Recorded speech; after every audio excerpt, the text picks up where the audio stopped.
Des produits dangereux, inflammables, voire explosifs, manipulés en pleine zone urbaine. Les maires de 3 villes de Seine-Saint-Denis, Drancy, Le Bourget et Duny demandent le déménagement de la gare de triage de Drancy-Le Bourget, qui fait courir des risques mortels à la population. Une information révélée par un rapport.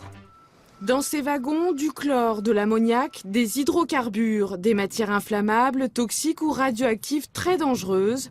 Aux alentours, des habitations, un hôpital, des lycées ou encore l'aéroport du Bourget.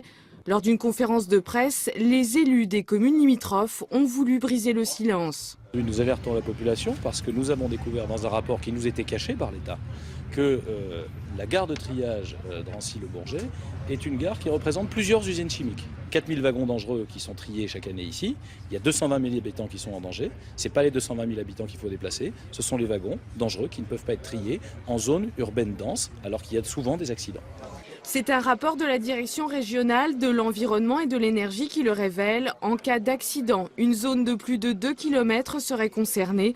Aucun dispositif de sécurité n'est officiellement prévu, alors même que cette zone fait partie du projet d'aménagement du Grand Paris. On va avoir une gare, théoriquement, avec la ligne B, la ligne tangentielle, le métro du Grand Paris. Autour de ça, on nous dit, voilà, on peut faire des logements, on peut accueillir de nouvelles populations, il faut densifier en première, deuxième couronne. C'est la demande qui nous est faite, c'est totalement contradictoire avec les périmètres de danger que ces wagons de fret de matières dangereuses font exister. Craignant une catastrophe du type AZF, ces élus exigent le contournement des zones urbaines. Une solution jugée trop coûteuse par la SNCF qui, elle, n'a pas souhaité répondre à nos questions.